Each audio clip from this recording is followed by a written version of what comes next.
Are you hiding behind happy? Do you feel like you always have to lift everyone else up or people please, or should only be seen when you're happy? If this is you, you're not alone. Studies show 40% of us frequently suppress our negative emotions, all to put on a happy face for everyone else. But doing that, experts say, can take a severe toll on mental and physical health and well-being without us even realizing it. Today's guest, Allison Holker, says she and late husband, Stephen Twitch Boss, know this all too well. And today on this episode of the Kern Lima Show, Allison is sharing parts of her story she's never shared before, with the intention, she says, of inspiring and helping others who might also be struggling alone before it's too late. She's also sharing how she says Twitch gave her permission and his blessing to share these parts of their story. You were both talking about having another baby, and 3 weeks later, what you call the incomprehensible happened. Stephen took his own life. When the cops first told me what had happened, I did not believe them. I thought they had gotten the wrong person. You say Stephen embarked on an ayahuasca journey, which is a plant medicine journey, and you say that he wasn't the same afterwards. Yeah, I think it was a very big turning point for him. I feel like his heart was never really in the same place when he came back. There was something missing in his eyes. It just kind of feels like he opened something up to himself and that he never healed and never fully escaped. I will always celebrate Stephen. I think he was a wonderful person, and I'm really sad what he went through. But I also have to be careful because I can't celebrate so much of his choice. And that's a really fine line I have to walk as a mother right now, is because they are very hurt by their father's decision. And they have a lot of triggers that they have to be in therapy now to really work through. But what I am impressed with is that they are doing the work, and they are putting in the time, and they are finding joy in life, and they are finding laughter again. But there's a lot to unpack for them that they'll have to deal with for the rest of their lives. Can you talk about the tree emoji the night before he died? This will be something I will always be confused about.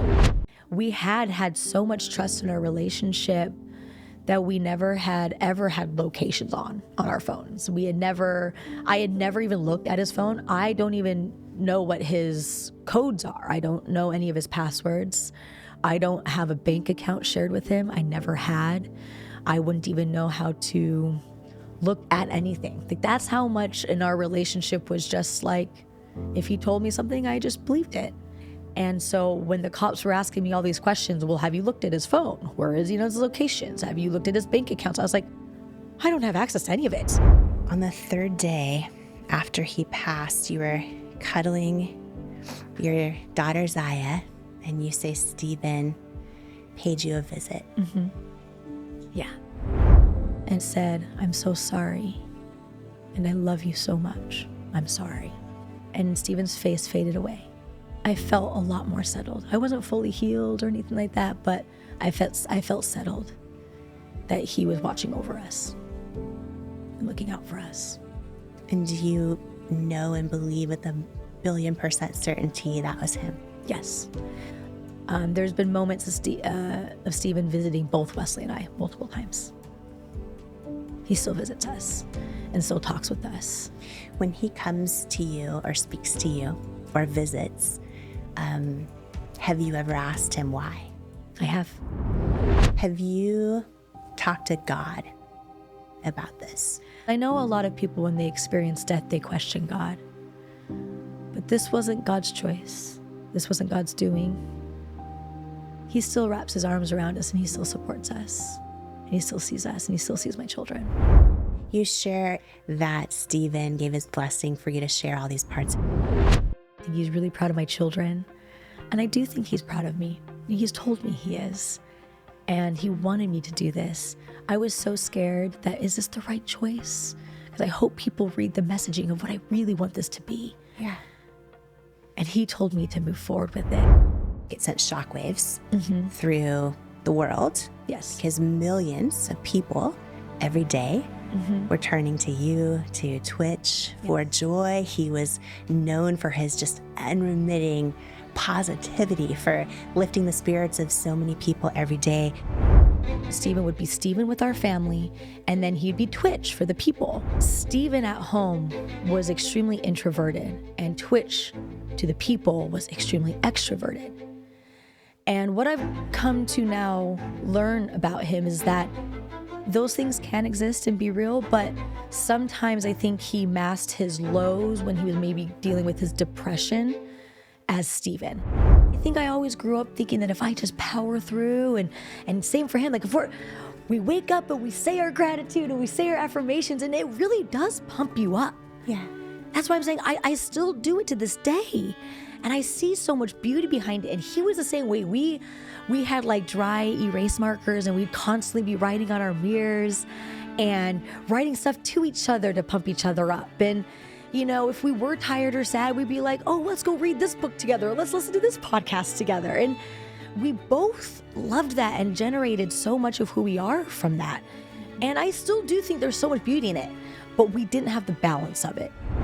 I'm trying now in my life to learn better tools of you can be a positive person while also admitting that you're having a sad day. I wish I could have been a stronger person knowing signs when they were right in front of me, but I didn't know. I didn't have the tools learning about depression before, as I never really thought it was something that we were gonna have to deal with. So I didn't have the proper tools of really looking back and stepping back and seeing that, wait, this has maybe gotten a little bit carried away. Maybe there's something deeper happening here. Like the hygiene, he wasn't working out anymore. He didn't want to be hanging out with friends anymore. I would be inviting people over, and he'd be like, I really want people coming over. A lot of people might hear that and be like, so why would you do this? And also they could say to me, why didn't you see it better? It's like, but you justify things when you're with someone because I loved him so much. I was like, it's okay.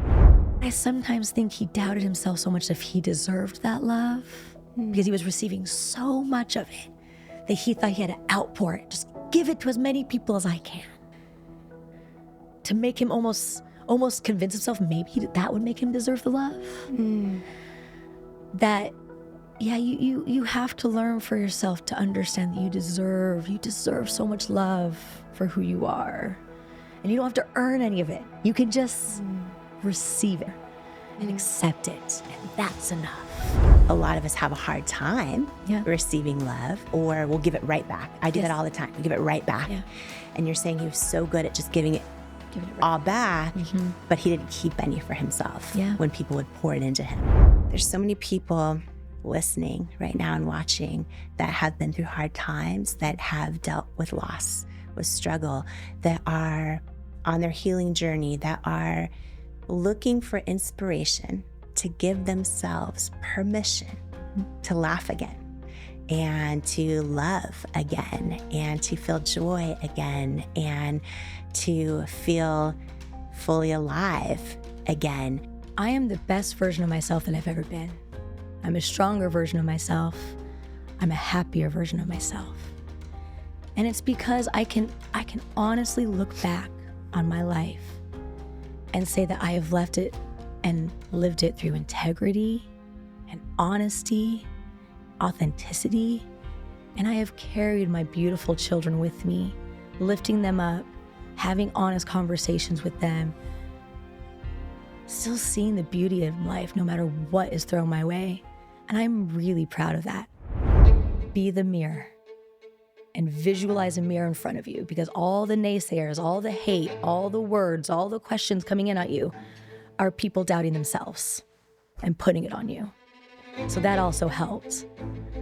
But really, the superpower is talking about social media. You have gone Instagram official with your new partner. What's interesting when you've gone through life in the way that we have, people get really scared to admit that. And I just want to yell it and scream it that I'm in love. And it's